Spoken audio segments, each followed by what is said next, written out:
Straw Hut Media.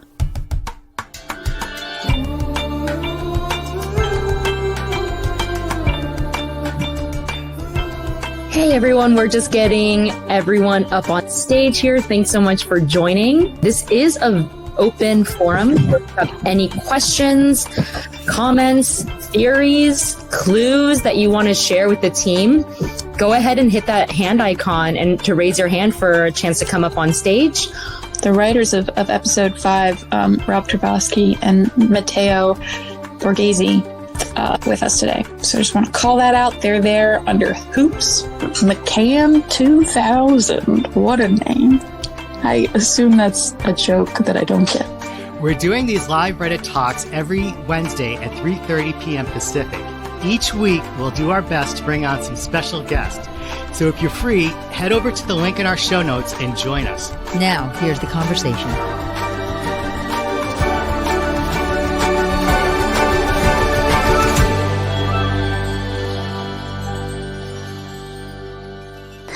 As we wait for Keener to get in and we troubleshoot with her a little behind the scenes to figure out where she's at, Rob and Matteo, if you want to, I don't know, say hello and start us off, we can start talking while she makes her way in. Hi, can you hear us okay? Hello. Yeah, you sound great. Hello, welcome. Hi, thanks. Well, we can clear up one mystery and tell you that Hoops McCann is a character from a Steely Dan song. And it's also the character John Cusack plays in, I think, the movie One Crazy Summer. There you go. All right. The more you know. Well, Matteo and Rob, do you guys want to also introduce yourselves and give us maybe a little insight into the writer's room? Last week we had Rachel on and everybody loved hearing about the behind the scenes. Oh, well, okay. This is Rob. This is Matteo. And now you know the vast difference. Mm-hmm. Yeah, you know, it's a great show to work on. What the last 2 years were on Zoom, as I think people know, and we've just actually stepped out of the room for season 3, which is in person, to be here with you. And to get snacks. And to get snacks. Yeah, that's the main people always want to know what the difference is between in person and on Zoom. And the main difference is that you have access to different flavors of potato chips, which is how the magic happens. Mm-hmm. Well, I have to ask, are blueberry bagels anywhere on the snack table? Someone did ask today. Oh, excellent. We haven't had them. You know, a breakfast bagel, for me, a bagel is like a once every couple of weeks treat, you know. It's because there's a lot of carbohydrates in there. But we should do it, I think. If you think we should, we will. Well, give us enough hearts. I definitely think there's a lot of fanfare around it. There's already a question in the comments about the bagels from Princess Peach 9, who says Jan talked about bagels and there was a H&H Heart in the prison phone scene. H&H is a big New York bagel joint. According to my extensive knowledge of the episode of The Office where Dwight goes all the way to New York for bagels. Is that a clue? This is the amount of sleuthing that you'll come to know and love on these talks. That's extremely observant, first of all. So good for you, Princess Peach. But there's a lot of New Yorkers in our room, and we're very familiar with H&H bagels. It's up there with Hot Crusty in my opinion. So if you see an H&C somewhere, let us know too. Leslie in Louisville, you are on if you'd like to ask a question for Matteo and Rob. I would love to. First question, are we allowed to curse? Yeah. Fine with us. About it, but Okay. Fire away. Where is Mabel's fucking aunt? Such a great just know that we know you have that question, and great question. No, but really, what's the where's your aunt? No. She's around. She's in our minds and our hearts. And, Okay. We'll take it. we appreciate that attention to detail. A whole person as a detail. It's a talent. Thank you. Thank you, Leslie and Louisville. All right, Hannah Lemp, you are on if you'd like to unmute. Hello, thank you very much for joining us, first of all. And I was wondering, who's your favorite character to write for? Oh, that's a great question. I don't know. I think I have a soft spot for Marv personally. Marv does bring us a lot of joy. If we're talking the main three, I would say that Oliver is always a pleasure to write insane, long stuff for. And Uma is a lot of fun too, actually, because she's so mean to Charles and all of them. She's always funny. Thank you very much. Thanks so much, Hannah Lemp. Maybe try reading. Are you here to ask a question? I don't know. Yes, can you hear me? Yes. So, last season when I was listening to the podcast, Only Murders in the Pod, I know there was discussion about how very little people in the cast and crew really knew who the killer was until the very end, and it was pretty much kept a secret. Is that true for this season as well?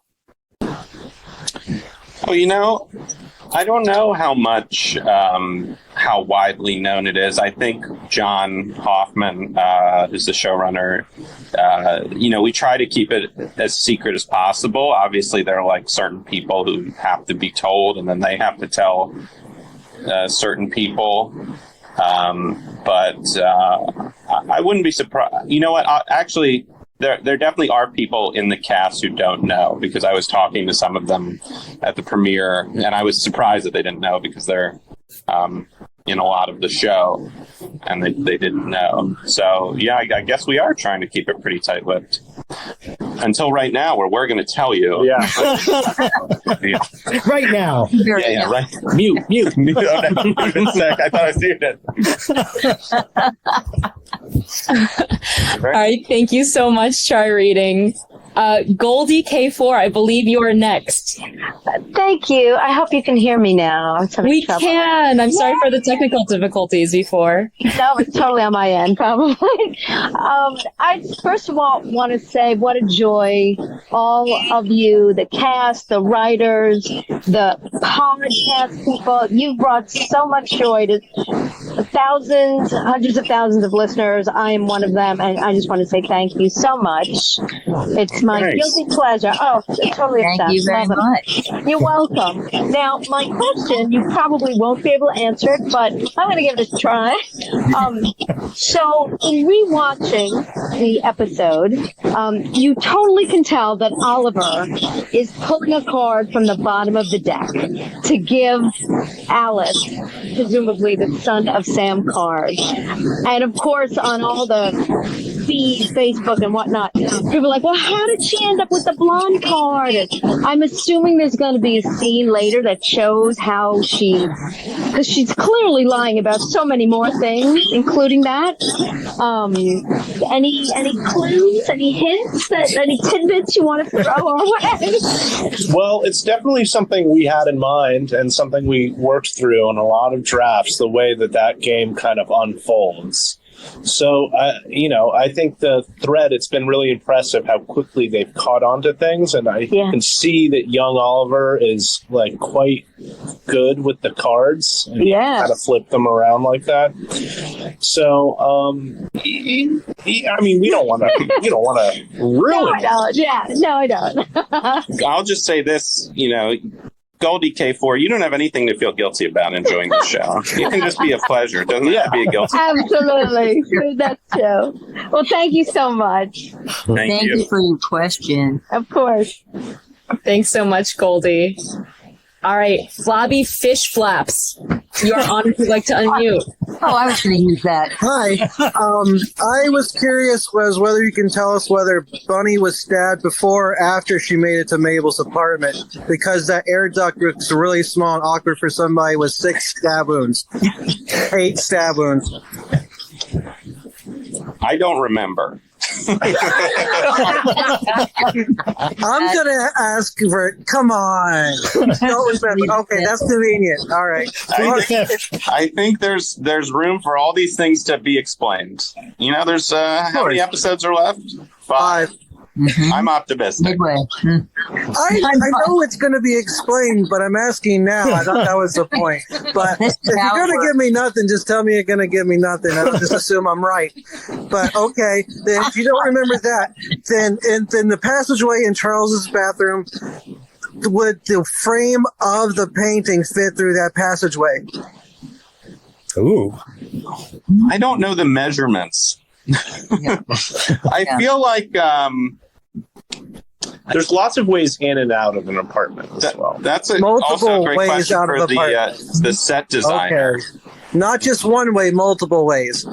Because I'm waiting for a sliding door between Mabel's and Bunny's apartment just to open up, and I'm just going to smack myself in the face. So, you mean like a sliding door like the Gwyneth Paltrow movie? You wish I was talking about the Gwyneth Paltrow You won't movie. bring that up. But just remember, I'm just going to guess, but remember that you can take paintings out of frames and put another frame. But can you do that in the time that it took killing Bunny and Mabel coming back to the apartment? No, that I don't know. Because that would take an actual expert artist to do that, and not someone I don't know like Howard. Expert art, right. Well, there you go. That could be a theory. It is a theory. I just said it. Yeah. All right. I don't know. If I can ask another one, I will, but you have to turn me off if you have to. But I'll be here all day. Well, Flabby Fish Flops, we do have another person on stage, but maybe we can come back to you. Is that okay? Have a great day. Thank you. Thank you. Icy Red Rose, you are on if you'd like to unmute. Oh, I remember you from last time, Icy Red Rose. Hi. Hello. Thank you guys for doing this again. Oh, yeah, of course. Can you hear me okay? Yes. Perfect. So this might not be super related to season 2, but during season 1, we were always seeing Bunny walk what looks like to be a pug, maybe. And then we find out this season Bunny actually has a bird. Does that pug mean anything? Is that supposed to be Oliver? Is that supposed to be Winnie? Am I reading too much into that? Can you even answer that question? What does the pug mean to you, Matteo? I mean, in Greek mythology, we all know that what the pug symbolizes. I don't think we even have to say it because we all know it. Right. And we, of course, know that pug backwards is gut, and that should really lead us to something. Which makes me think of gut. Gut milk. Eureka. It's a slippery slope. Wow, very deep. Yep. I will take that answer. Thank you. I feel like we were just doing slam poetry or something. It was beautiful. Yeah. Well, major snaps to you both because you are both very diplomatic, but also just with a dash of trolly for these fans. That's horrible. We don't want to Smidge. Always wonderful. They like to call it a smidge, right, guys? Yes, just a dash. Well, we do have a question from the comments as well. This comes from Ralby, which they ask, how much New York research do you do for the show? Well, yeah, that's a great question. And one we can actually answer. Yeah, it's true. I mean, there's definitely a lot of people from New York or who lived in New York who are in our room. So it's more of a kind of like, oh, these are things that happened to us or we know about or we have some personal experience to kind of speak to. I mean, I grew up in New York, so, you know, and John spent a lot of time in New York when he was younger. So it's just something that kind of comes, you know, second nature to us to run through all of our favorite things about the city. And I've seen New York in the movies.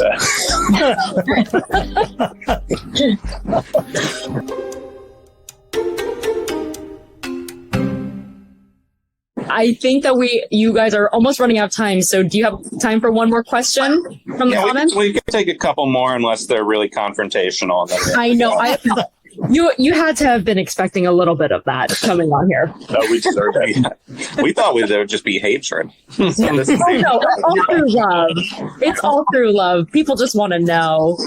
They're opportunists. Okay, so Broad Presentation 9 asks, how do the writers feel when seeing the episodes come to life? From brainstorming to watching it on screen, do you get all excited to see a premiere, or do you have to wait like the rest of us? Well, we see it many, many times. So we see a very rough assembly of the footage. We see it being shot, but each time it's kind of closer, you get a little more excited, or at least I do. I don't know. Maybe you don't, Rob. No, nothing thrills me. No, it's great. It's even though it is an extended process. I think we wrote for example, episode 5. I think we wrote our first draft somewhere around November of last year. And then, we were revising on and off for a few months, and then they probably shot it around March. Those are rough dates.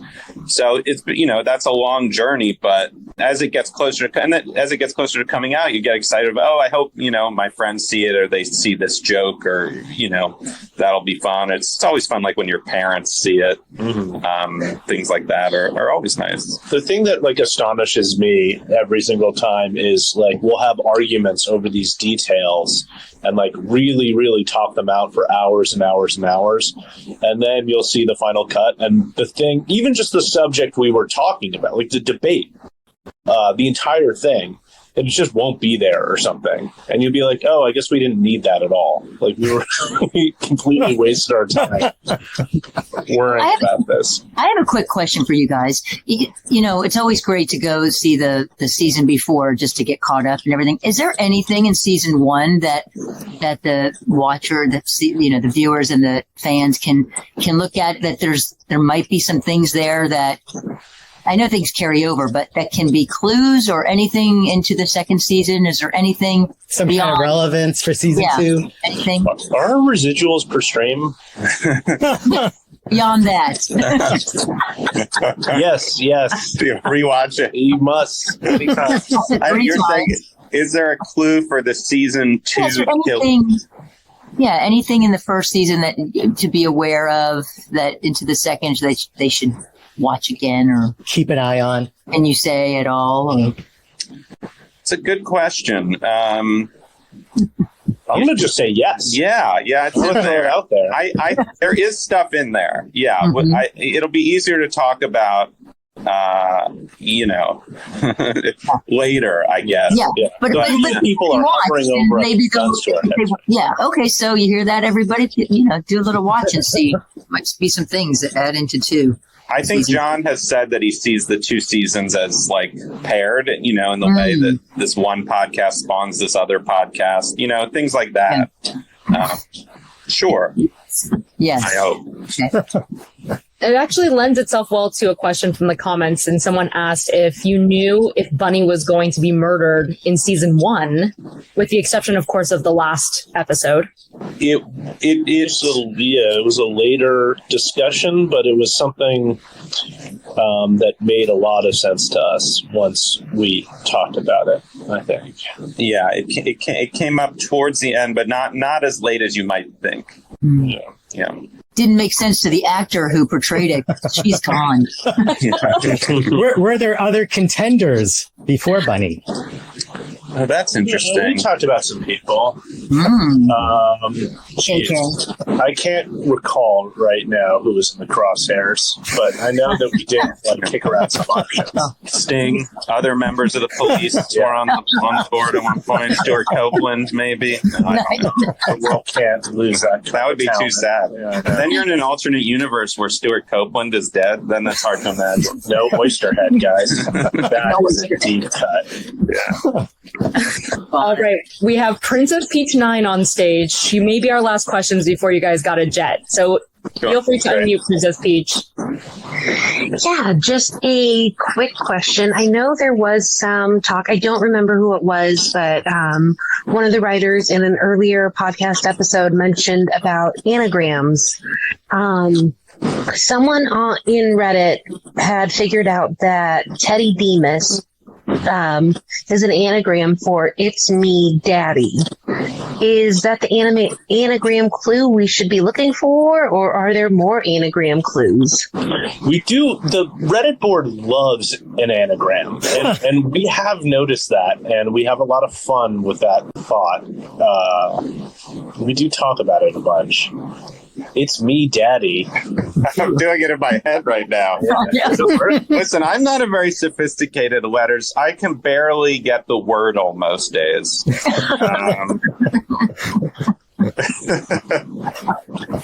No, I thought it was a crazy anagram until I saw this week's episode. So I just wanted to know if Reddit was onto something. That's incredible. It is incredible. So yes, it was us. Yeah, we thought about it. Sometimes you surprise yourself. We did, yeah. There were some things that popped up to us when we started thinking about it. We were like, oh my God, we did that? I still said from season 1, episode 1, Mabel, blame. I'm going to, at some point, be blamed for something. I don't know what it is, but it's going to happen. She's blamed for the incredible success of this show. Oh, nice segue. All the Emmy nominations. Yeah. He sure is. Well, she is blamed for the murder of Bunny, sort of. Mm-hmm. Oh, yeah. There you go. It worked. The anagrams work. Success. Oh, my God. We have a winner.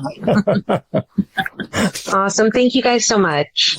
Thank you. Thanks so much, Princess Peach. Thank you, fabulous guys. Thank you. Thank you so much, Matteo and Rob. And I mean, even referencing Reddit and knowing that the writers are paying attention to these sleuthy details is making a lot of days. So thank you for we're out there. letting us know. Now I have to delete my account and start a new burner account. But if there are other questions in the comments, maybe we can try to circle back later or something like that. Awesome. For the ones we're allowed to answer.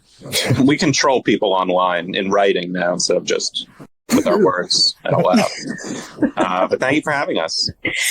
Thank you so much for dropping by. Come by anytime. Doors always open. That last joke only got one laugh. Yeah, that was garbage. I'm going to leave on that note. Thank you all for watching guys. and caring about the show, and it means the world to all of us. So thank you. Thanks. Thanks, guys, so much. Bye. Thank you. Bye. Bye. So if you listen to the podcast, you know, Keener and I, we have a section called the Whodunit Summit, where we put who we each think the murderer is into a sealed envelope and reveal it live to each other on the podcast. So for this week, Keener, do you recall who you picked? Yes, I doubled down with Howard. Howard the cat guy. Howard the cat guy. I just think he has a lot of issues. He has anger issues that I think he keeps inside. You know what I mean? He says that somebody hits him when they didn't. The black guy he has. The black guy he had. And then I think he got mad moving something at Bunny's for the wake or something. He just has that. He's like on the edge. I feel like he's on the edge. He's like the nicest guy and yet not so much. You know, so and he sneezes because probably his he's got hay fever and cat fever. I don't know what that is. But I think that's Howard. I'm going to go with my guns. Again, Howard. And you, KK? I picked Alice this week, which I know is a lot of people suspect, and especially for this week, and primarily in this episode because when Charles went to see Jan for that Silence of the Lamb moment to see what her thoughts were on the murderer, she said that it was an artist and a storyteller and someone like a new friend in someone's life. Which Alice kind of checks all those boxes. Big time. Right. Oliver also caught her lying, which I also wonder if she's British. I don't know if that's relevant or not, but maybe that's an add-on she did. Yeah. And I think we discussed today the Summer of Sam card. She did have it, and she had it hidden. So there's definitely a lot of fingers pointing at Alice this week. Yeah. So, you know, I mean, either she's a giant red herring or she's the killer. Maybe she's just a liar. Or she's just a liar, going through life lying. A liar and a killer. And a killer. We would love to hear what your thoughts and your theories, if you have any, who you think the killer might be and why, or anything about the episodes up till now or episode 5. We would love to. So step right on up or raise your hand. Yeah. Yes, raise your hands. We have a couple of people raising their hands, so I'm going to bring them up on stage. Excellent. And while that happens, would you guys like to hear kind of a TLDR or a summary of the discussion thread on Reddit for their whodunit? Oh, yeah. Okay, there are a lot of people voting for Mark this week. And there is a theory that Marv is actually the father of Alice, because Alice mentions that her dad is a plumber. She knows about Cheers, so maybe she's not even as British as we think she is. Aha. And Marv also mentions in the cafeteria that his daughter is gay/bi. Right. So that is a lot of that theory got a lot of upvotes this week. And she had that plumbing issue at her apartment or loft and had to use Mabel's apartment. Yes. So maybe she whacked a pipe or something. Yeah. She may have whacked a pipe. And a bunny. Exactly. Try reading. You are on if you'd like to unmute. Welcome back. Thank you. So the matchbook, which we all know about, that Mabel found, I just keep thinking it over, and to me it feels just sort of weird that it was dropped. Like, I feel like for the murderer to have so carefully planned taking Oliver's knife and then getting it to Charles's apartment and then planning all of these things, and there's, with killing Bunny and then framing Mabel, to drop the matchbook, I feel like there could be something more to that. And then for the person to take it from the pickle deli, I feel like there was something more planned behind that. I have no idea. I could be totally wrong, and they could have just dropped it. But so you think that the murderer wouldn't be that sloppy, and maybe that they just planted it there, maybe as a diversion or right? Well, I thought, that's a good point, because I thought maybe it was in like Bunny's pocket. She goes there all the time, and it just fell out of her pocket, and not the killer's, or something. It fell from her. She might have had it in a. But we did see on the security camera that someone did. The one who is having lunch with Bunny did take a set of matches. Right. But that there's a lot of matchbooks. It's like, everyone takes a matchbook to put it in the bathroom, right? I mean, let's not be, let's just be real about it. And so my thought is, everyone takes a matchbook. The killer did, Bunny did. Do you think it's blood, or do you think it's ketchup? I'm going to say ketchup, because I think it was in Bunny's pocket, and she had some fries or something at some point. I think, didn't we see some fries on her plate when she was sitting there? I think so. I remember. I like those particular details. Thanks so much. Try reading. Thank you. All right. Pyramid Black, you are on if you'd like to unmute. And Keener, I have to say, there's a lot of support for you on the Howard. There you go. Good. In the comments right now. Great, I'm with you. We're team Howard. I mean, we love Howard, but I'm okay if he's the killer. Exactly. In fact, Pyramid Black, who is probably enabling their mic, is my suspicion, comments and saying Jan said to take another look at Howard. So. Yeah, always remembering those lines. Absolutely. Yeah. But can you trust Jan? I know she is a murderer in prison. Maybe she's messing with them. Listen, she maybe hired out the killer. Well, she could have. You never. Outsourcing's all the rage. She'll like sing and do a bassoon something for them. Yeah. Hello. A sexy bassoon play. Pyramid Black, you're back. Oh my God. Black. Yay. Sorry for the technical issues I was having there. Oh, good. Oh, good. Keener can relate. It's me. Yeah, don't worry. My money is still on Mark. If the writing follows the season 1 formula, Jan was introduced in episode 3, just like Mark, and was kind of like a background player. And the motivation, though, will be revealed later in the season. So until I think Alice is a big red herring. I think she's going to try to pull Lenora on the theory that Lenora is Rose Cooper. Mm-hmm. And What I'm saying. A lot of people think that. Yeah, good. So I think she knows that to play the art game, she's got to kind of make a show. And by coming clean now, it might not raise questions about what actually does happen to her, if my theory is correct. Oh, yeah. Yeah. That's good. That's excellent. It's interesting because the way also, if they did do Alice, that's another love interest, right? And so it's, then maybe they're trying to make you think it's another love interest. So they have a formula and they're going to do that another season. So that's another red herring in my book. And Oliver can. Either the directing on the show set Alice up to be the a red herring, or they are saying that she is the killer. I still say it's a red herring because they went back to back. They, I guess, mirrored Charles and Jan talking together with Mabel and Alice. Oh, yes, right. Yeah, it did cut back and forth between them. They did. Yes. So, and Jan is saying that it's, to look at somebody. I mean, think about it. If she said, look at somebody new, is there anybody new to any of them except for Alice? Doesn't mean that Jan's right. It just means, is there anybody new, guys, at all besides Alice to Mabel? I don't know, right? Just people from last season. And I mean, there's Lenora. She's there, but that's not with them. That's just a new person. His mother. Mm-hmm. So, but that would have her killing her daughter.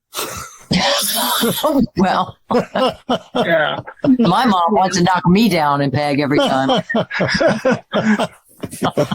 There's a lot of parental issues in this show. So right, it really is a thread throughout the entire season. That's exactly what's going on. And there are just more building. Right? It's a big building. It's a big building. Yeah, it's a big building with a high mortality rate. Right. Thank you, Pyramid Black. That was great. That's thank you. Thank you so much. Goldie K4, welcome back. Thank you so much. So there were a couple of things about the matchbook. I found it very interesting that they say it several times. Well, do we think it's blood or do we think it's ketchup? But no one says, do we think it's paint? Which to me makes me, because I don't think it's Alice. I think Alice is the huge red herring. It's too obvious. But I do think Alice is clearly involved in something. And I'll go so far as to say maybe Bunny hired Alice to paint the fake Rose Cooper. And now Alice is too far in to come clean to Mabel. As well as, this was I found very interesting. So Shirley MacLaine's character smells our hero trio just to find out who the killer is. So you have to say, okay, she didn't see the killer, but maybe she smelled like turpentine or paint. Or like something on the killer. So I think there's a couple of major plots. Yeah. Like maybe Alice with the painting.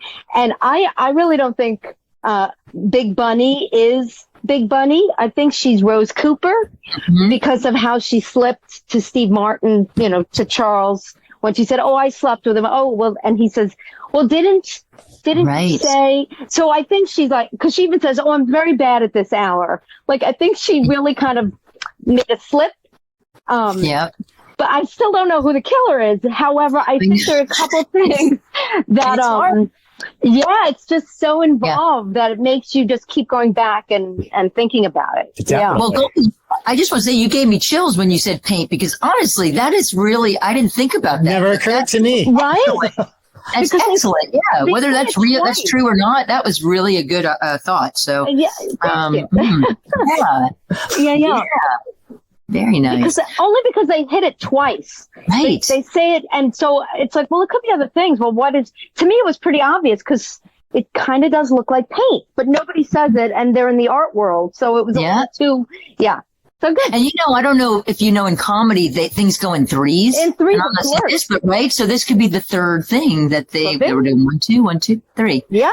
Mm-hmm. Blood, ketchup, or paint. Yeah. Blood, ketchup, or paint. That's a new something. It's a new game. Yeah. It's a new By Hasbro. By Hasbro. Well, thank you so much. Thank you. That was great. Of course. Thank you. Wow. Thank you so much, Goldie K. KK, why didn't you think of that? Why didn't you think of that? Well, because I'm gonna let Goldie do that.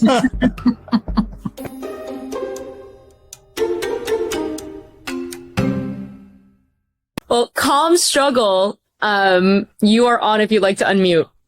Yay! Hi. Hi. Great.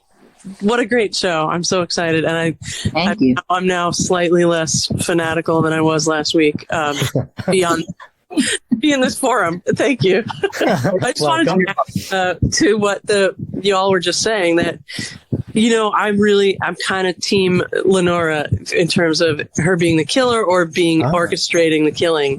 I believe that she actually, the new notion that I had kind of came from, I think it was somebody on YouTube who's also on Reddit, that they might be twins. Lenora and Rose might be twins. And that would make it easier for people, because when Laura shows up, I am the mother of Bunny, and it's like, how could nobody ever, question that or whatever? Like, she was so suspicious in that way, but then again, so sort of ostensibly seems so much like Big Bunny, so much like Bunny.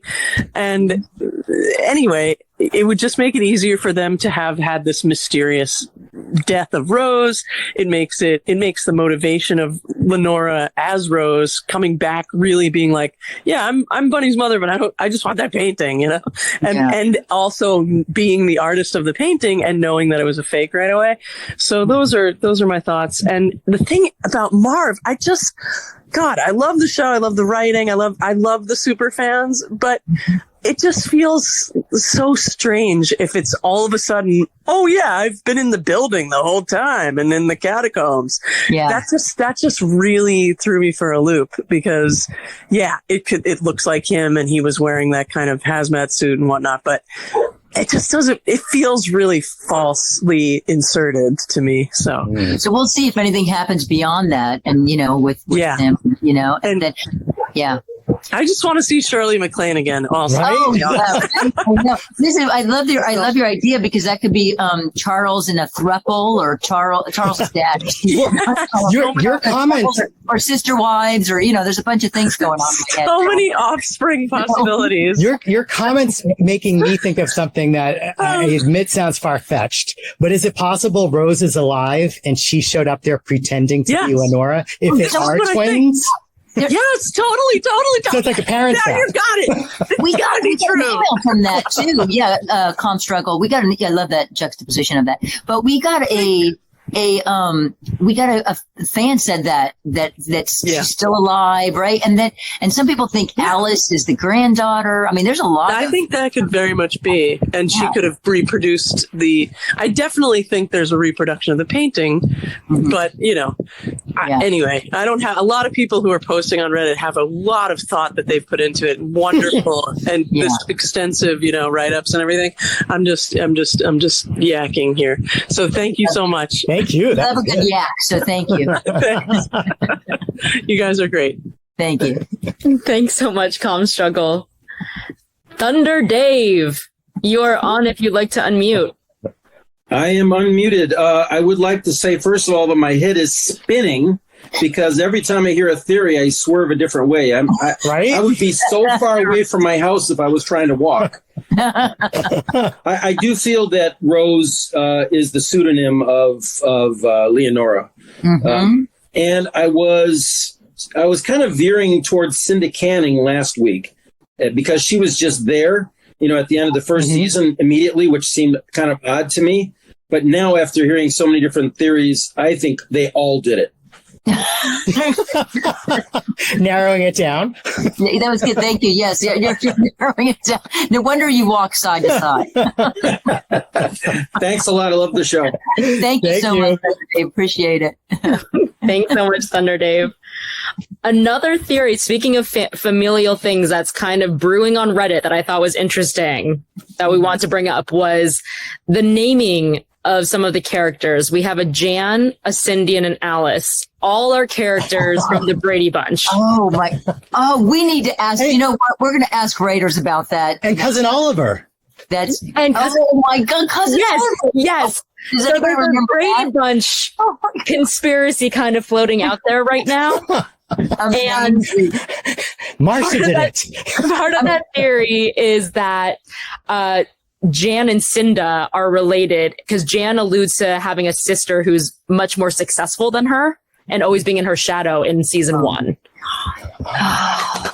This is, listen, I think what put me over the edge was the Cousin Oliver. Like that just threw me. That definitely adds to the Brady Bunch kind of. I don't mean to interrupt, but by the way, that Charles up on, remember he has like good vegetables or hot vegetables or something, that sign up there. Right, in his kitchen. Right?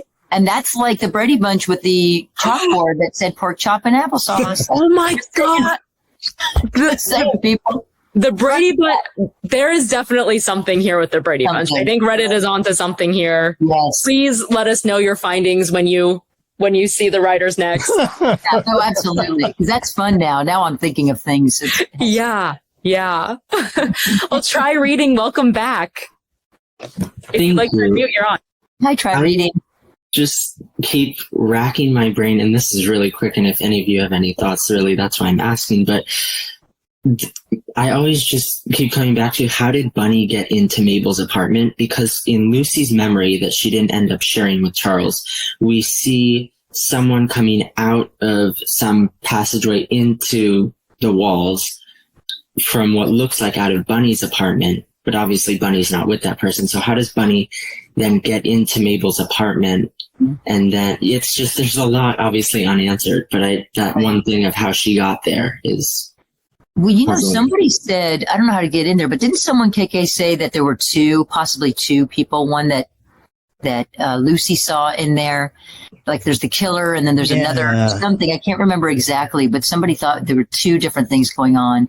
Or maybe it will be revealed that Bunny came through the front door and the killer left through the passageway, something like that. Yeah. It has to be, unless there's another passageway. It could be a big square passageway. We don't know. It goes right into something, You could push everything through. You could push the frames and the artwork and Bunny. Yeah. But Bunny, it's all about the blood and all that. I mean, you mention it, KK, all the time about how much blood is on the front, and then Mabel gets more. Mabel gets all the blood on. Mabel is soaked in blood. So it has to be. I mean, nobody's cleaning up that blood. There's no time. So what happened? How did that happen? I think we have time for one more question. Yeah. Okay. All right. Icy Red Rose.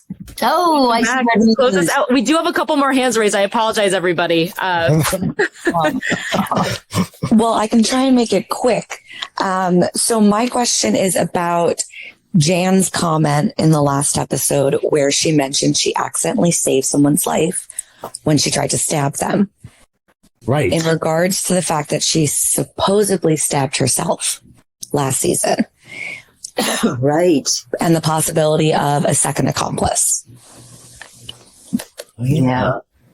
It could be a second. That's the thing, is there could be two. Someone mentioned that, and to mention again, I think there could possibly be two, right? KK two. Yeah. We don't know. And she knew. Last season we said, but boy, does she know how to stab herself just right if she did that to herself, or would we think she did? Obviously. I mean, not obviously, but KK, you have any thoughts on that? Yeah, it's something to think about, as usual. As usual. Can we do one more? Let's do one more. Let's see. We have time for one more. If there's anybody else, we could do that, and then we're on our way. Someone put their hand. Okay, Pyramid Black. Thank you so much. You won the race. Hey. Welcome back, Pyramid Black. If you'd like to unmute. Can you hear me? Yes. Yeah. All right. Excellent. Yeah, that was much smoother this time. To answer that question, Jan said in season 1 in the finale that there was 2 more that she needed to take care of. So I think that she was aware of some other things that were happening in the building, which is why she had to gas the whole building, maybe. She couldn't track them down. The killers are using the secret passageways. The secret passageways. So she's got to figure that. That reminds me too of Lucy also this season saying there's a lot going on in that building, right? To Charles, be careful. There's a lot going on in that building. How does she know that? What does she know? Did everybody catch that? So thanks, Pyramid Black, because it is, there's things that they say that either carry over to this season, or we need to know there has to be more passageways that we're not aware of, or and is Jan friends with someone else in the building? Is she in contact with someone still? Yeah. I like that Cinda Canning idea too. That was pretty good. I mean, that's what I've been thinking about too. Cinda Canning, paints, makeup. Brady Bunch. Cousin Oliver. Pyramid Black, thank you. Thank you very much. That other thought with Lucy. So I think we have wrapped today. Yeah. Yes. Thank you so much. As always, it's such a great time to recap and chat with you guys. So thank you for having us. And Keener and KK, I hope that you guys get a chance to also check out the comments from this talk, because there's a lot of love for the podcast too. And just wanted to bring that to your attention. It's also I'll look at that. The announcement. I'm sorry. Yeah, so I'm going there right now. yeah. Go to the announcement post. I think that's actually where it is. Okay, thank you. Yes, thank you, everyone. Thank you for watching, listening, and then coming on here. We really are so happy, and it's a joy to talk with you and hear your thoughts. Check out our podcast, Only Murders in the Pot. Yes. And with that, do you want to also let people know how they can get a hold of you should they want to keep the conversation going? They can send their thoughts and theories to onlymurders@strawhutmedia.com. Fantastic. Well, thank you both again. I hope you all have such a lovely day. Thank you all for tuning in and for sharing all of your theories. And we'll be back here next week. So keep an eye out, and we will be talking more soon. Yes, I just want to see you next week. Thank you, Matteo and Rob again. Yes, thank you, Matteo and Rob. Oh my gosh, so wonderful. All right. Thanks so much. Thank you. Bye, everybody. Bye, guys. Bye.